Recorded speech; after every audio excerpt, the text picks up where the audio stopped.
ये काम पहले ये करना है कि बिना कारण कितना झूठ बोलते हैं। कई लोग तो क्या है, भोजन नहीं किए होंगे, सामने से कोई पूछ रहा है भोजन हो गया आपका, हाँ हो गया हो गया। अरे नहीं हो गया बोलने में तेरे को क्या गलती है, उधर भी एक झूठ बोलेगा बिना काम। कोई पूछे कुछ तो उधर तुरंत एक झूठ बोलेगा। ऐसे मुंह खोले तो झूठ बोलने वाले कई हैं इस दुनिया में। तीन चीजों पर ध्यान रखिए। मन शुद्ध है क्या, क्या सोचना है, मन शुद्ध है क्या, शरीर शुद्ध है क्या, दूसरा क्या सोचना है, शरीर शुद्ध है क्या। जब भी पेशाब जाके आओ कम से कम हाथ पैर धो लो। पेशाब करो तो भी हाथ पैर धोना, क्योंकि निम्न अंगों को स्पर्श किया हुआ हाथ को धो दें। फिर क्या पता, देखो इधर पेशाब करके आया, क्या क्या होता है। एक उदाहरण बता रहा हूं, ऐसा होना जरूरी नहीं लेकिन ऐसा हो सकता है। आप ही सोचिए, ऐसा हो सकता है। पेशाब किया एक आदमी, अब वो आदमी है, पेशाब किया तो कहीं ना कहीं स्पर्श किए बगैर तो पेशाब कर नहीं सकता अपने आप। कोई भैंस तो है नहीं कि स्वयं पेशाब गिरता हो नीचे। खुश हो रहे हैं आदमी, इसमें खुश होने कुछ नहीं है, सुन लो। अब ये पेशाब किया, फिर जैसे ही आया नाक में हाथ डाला, थोड़ा अच्छे से यूं घुमाया हाथ को, फिर वहां से सीधा गणपति मंदिर सामने दिखा, उधर जाके अब अंदर घुस के हाथ जोड़ा। अब इधर पुण्य संभवित हुआ होगा कि पाप, आप बताइए। पाप। क्यों क्यों मारा? तो ये हो सकता है, अभी आप समझ गए कि ये हो सकता है। तो हम हर कर्म में हमारे शरीर को शुद्ध रखें, और ये बहुत आसान बात है, इसके लिए बहुत मेहनत नहीं करना पड़ता। हर दम एक पानी का बाटल हाथ में रखोगे, हर चीज हाथ में रखते हो। देखो आप बाहर आए हो अपने अपने गांव से, गुजरात से, राजस्थान से, मध्य प्रदेश, उत्तर प्रदेश, ओडिशा, असम, बंगाल, कई देशों से यहाँ आए हो मुझे सुनने। आपको मैं पूछता हूँ, क्या बिना पर्स आ गए आप? आपको मालूम है कि पैसा बगैर जाऊंगा तो कहीं भी नहीं टिक पाऊंगा, वापस आना पड़ेगा घर। बस में देना पड़ेगा, ट्रेन में देना पड़ेगा, रास्ते में खाने देना पड़ेगा, यहाँ के पूजा में देना पड़ेगा, कई बातें हैं। कुछ खरीदना हो तो देना पड़ेगा। अगर आपको पैसे की इंपॉर्टेंसी इतनी ज्यादा दिख रही है तो उतनी इंपॉर्टेंसी अपने शरीर की शुद्धि की रखो, क्योंकि जिसका शरीर शुद्ध है वो कभी डिप्रेशन में नहीं जा सकता है, ना उसको टेंशन नहीं आ सकता है। शरीरम माध्यम खलु धर्म साधनम, शरीर माध्यम है धर्म साधन का। कई लोग यहाँ आके बैठे हैं तो पुराने जमाने की कोयले के रेल इंजन की तरह ही आके बैठे हैं। कई हैं इसमें भी, ऐसा नहीं कि सबके सब शुद्ध है। कोयले का इंजन क्या महाराज, कोयले के इंजन में पुराने जमाने में धुआं निकलती थी ना, देखा ना आपने धुआं? ये धुआं निकाल के सीधे आके भागवत कथा में बैठ जाए। अब तेरा मुंह ही गंदा है, तेरा शरीर गंदा हो रहा है उससे। मुझे बाबूलाल जी जैन मर गए, उनका याद आ रहा है। उज्जैन में सिम्मस्त में 3 बार प्रभारी रहे हैं, अब वो नहीं रहे। देखो इस सभा में उनको याद करना पड़ा। एक बार उज्जैन के मेडिकल कॉलेज में मुझे ले गए, 2 बॉटल रखे हुए थे। ये 2 बॉटल निकाल के बताए, एक बॉटल में फेफड़ा, एकदम लाल फेफड़ा अंदर रखा हुआ है, एक एसिड में रखा हुआ है निकाला हुआ मुर्दे का फेफड़ा। एक फेफड़ा इतना काला, बाल से भी काला, बाल तो भी थोड़ा लाल सफेद होगा, उससे काला। मैं बोला ये काला आदमी का होगा, ये गोरा आदमी का होगा। अरे महाराज जी, काला गोरा तो चमड़े का होता है, अंदर तो सपड़े फेफड़े लाल ही होते हैं। ये सिगरेट पी पी के इस आदमी का ऐसा फेफड़ा हुआ, ऐसे बाबूलाल जी ने बताया। उस दिन में आश्चर्य में पड़ा कि ये फेफड़े एक हर कथा में लाके एक रखना चाहिए एक यहाँ, और सबको दिखाना चाहिए। उसी दिन 100% वो छोड़ देगा। देखते ही ऐसा डर लगेगा, क्योंकि यमराज का बुलावा आने के पहले जो जाना चाहता है वही सिगरेट और शराब पी सकता है, दूसरा नहीं पिएगा। बुलावा आने के पहले ही जाने की जिसको इच्छा होगी वही ये करतूत करते रहते हैं।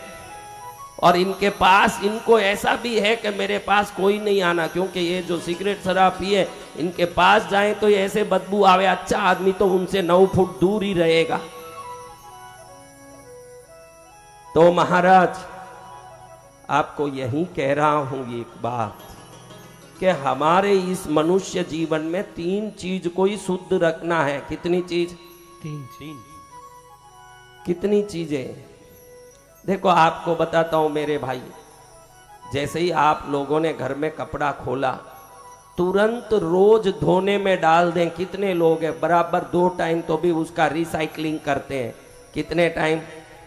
या तो 2 टाइम या 3 टाइम उसको वहां अटका देगा, फिर एक पहन लेगा, वापस इसको खोल के वहां अटका के कल जो पहना वो लेके वापस पहनेगा। अरे तुझे मैं इतना मेल दूं, हाथ में ले भाई चंदन ले करके लेगा मेल? नहीं। तो ये मेल को उठा उठा के रोज पहनता है। तुझे ध्यान रखना कि मेला शरीर, उस मेल के शरीर से लिपटा हुआ कपड़ा नकारात्मक शक्ति होता है, उसमें नेगेटिव एनर्जी होती है। और जो आदमी बगैर धुले हुए कपड़े को निकाल के वापस पहनता है, मैं लिख के देता हूं 100%, कोई माइका लाल इसको गलत साबित कर दे 1000 करोड़ दूंगा। जो धुले हुए कपड़े नहीं हैं और गंदे कपड़े को पुनः उठा के दरवाजे के एंगर से पहनता है, उसको पैसे की तकलीफ जरूर रहेगी भैया जिंदगी में। आप 1000 करोड़ बोल देता हूं, नहीं है वो साबित कर दें कोई। मैं पुराना ही कपड़ा पहनता हूं महाराज, लेकिन मेरे को कोई पैसे की तकलीफ नहीं। एक आदमी साबित कर दे, कोई असंभव है वो साबित नहीं कर सकता, क्योंकि जो मेला कपड़ा पहनता है वो तुरंत नेगेटिव एनर्जी की एक ऑरा को क्रिएट करता है। उधर तक समृद्धि अंदर ही नहीं आ सकती। फटा कपड़ा पहन चलेगा, लेकिन धुला कपड़ा पहन, ये बहुत जरूरी है। तू फटा पहन रहा है कि नया पहन रहा है मतलब नहीं है, धुला हुआ पहनना जरूरी है, नहीं तो कहीं ना कहीं पैसे की तंगाई तेरे को रहेगी। क्योंकि समृद्धि को खींचने की आकर्षण तेरे शरीर में उत्पन्न होगा ही नहीं महाराज। कहीं किसी भी घर में जाओ, आप जाओ किसी भी घर में, दरवाजे के पीछे एक हैंगर लगा होता है, उसमें 4-5 कपड़े लटकते हैं कि नहीं महाराज? जो धोना था तो क्यों लटक रहे हैं? क्योंकि कल इसको वापस पहना है। खुद का ही शरीर का बदबू खुद को ही पसंद नहीं आए, लेकिन उठा के उसको जरूर पहने। क्या क्या शुद्ध रखना, शरीर को शुद्ध रखना। पेशाब जाके आए, हाथ पैर पहले धोना। हमारे काशी में जिनसे भैरव साधना मैंने सीखी, श्री भटुकनाथ शास्त्री महाराज मुझे समझाते थे कि मल जाने के बाद यानी टट्टी करने के बाद 13 बार मिट्टी से गुदा को धोएगा तो ही तेरी साधना सिद्धि होगी, मेरे को कहते थे। ऐसी शुद्धियां दुनिया में साधक रखते। कम से कम हम हाथ पैर की शुद्धि तो भी थोड़ा रख लें। तुमको 13 बार मट्टी लेकर डूंगा धोने बोलो, तुम तो भाग जाओगे, कल से कथा सुनने ही नहीं आओ। हाँ, 13 बार छोड़ के एक बार भी ढंग से धो रहे हो कि नहीं, पहले यही चेक करने एक मशीन रखेंगे। जैसे यहाँ मेटल डिटेक्टर रख के पुलिस हर एक का टेस्टिंग करता है एयरपोर्ट में, मंदिरों में, वैसे तुम लोगों ने टट्टी का शरीर साफ किया कि नहीं, टेस्ट करे तो 90 लोग तो फेल होंगे उसमें भी। फटाफट उठ के आ रहे हैं वहीं से, कई साबित होंगे कि क्या होंगे राम जाने। हाँ, क्योंकि अंग्रेजों का जमाना है, अंग्रेज कागज लेके साफ करता, ये भी सीख लिया कागज लेने। अरे अंग्रेज पश्चिम दिशा के देश में रहता है, पश्चिम में कभी भी सूर्य गया उसका अस्त ही हुआ है, कभी उदय नहीं हुआ, इसलिए पश्चिम देशों के चक्कर में मत पड़ो। ये भारत भूमि का पुण्य कमाओ। मन को शुद्ध रखना है सबसे पहले। किसको? मन को। कैसे शुद्ध रख सकते हैं? देखो 2000 वर्षों से ये कमरा अंधेरे में था। कितने वर्षों से? 2000। अब मैं एक दीपक लेके अंदर घुस रहा हूं। अब 2000 वर्षों से अंधेरे में था वो कमरा, अब उसमें उजाला आने के लिए भी 2000 वर्ष लगेगा क्या दीपक ले जाने से? नहीं गुरुदेव। कितनी देर में उजाला होगा? एक क्षण में। बोलो बराबर, एक क्षण में। जी भगवान। तो प्रभु को अंदर बैठा लो, एक क्षण में अंदर शुद्धि हो जाएगी, एक क्षण में उजाला होगा। जय जय। बहुत सरल उपाय है। ये मेरा शरीर मंदिर है, इसमें हृदय में ईश्वर विराजमान है। ये अगर भाव रोज सुबह शाम करोगे, मेरे मन में भगवान बैठे, मेरे मन में भगवान बैठे, फिर मन में भगवान बैठने वाला शरीर पाप नहीं कर पाएगा अगर भगवान बैठे हैं। आप क्या समय पाकर भगवान को उठा के साइड में रख देते हो, सब काम करने के बाद वापस भगवान को फिट करते हो। ऐसे फिट करने से पाप आपसे दूर नहीं होगा। एक क्षण में दीपक ले जाओ, कमरा प्रकाशित होता है क्या? सबसे बड़ी बात, सबसे बड़ी तकलीफ क्या है मैं आपको बताऊं। सबको चिंता तो है कि मैं कुछ बनूं, मुझे ये चाहिए, हर एक को चाहत तो है। आप में कोई ऐसा नहीं जिसको चाहत नहीं। पागल जो देखूं मैं गली में, कोई पागल वो भी आ आ आ आ ऐसे कर रहा, उसको भी, पागल को भी चाहत है, पागल को भी कुछ चाहिए, पागल भी गुपचुप नहीं बैठा है। लेकिन आप बताओ, चाहत जितनी है उतनी मेहनत करते हो क्या? आप बताओ सच्ची में कि जितनी चाहत है उतनी मेहनत करते हो क्या? निवेदन करता हूं आपको कि चाहत को और बढ़ाओ, लेकिन मेहनत को और 10 गुना आगे बढ़ा दो। चाहत को और बढ़ाओ, चाहत कम मत करो, मेहनत को बढ़ाओ। समय नष्ट हो रहा है फालतू में।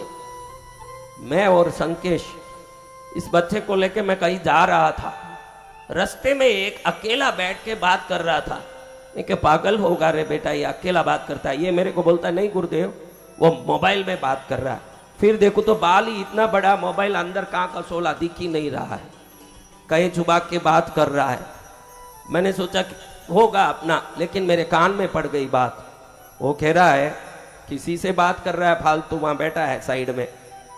मंगल ग्रह में इसरो शोध कर रहा है, मंगल ग्रह में जीवन है कि नहीं देख रहा है। मैं सोचा चलो कुछ बोलता होगा, अपना टाइम पास करता होगा। मैं 6:30 बजे वहां से निकला, रात में यज्ञ करके 11:30 बजे वापस आया महाराज। 5 घंटे निकल गए, वापस आऊं तो वो लड़का वहीं के वहीं बैठा है। टॉपिक भी अभी तक नहीं बदला। 5 घंटे तक इसरो का साइंटिस्ट भी मंगल पर बात नहीं कर सकता, मैं गारंटी दे सकता हूं।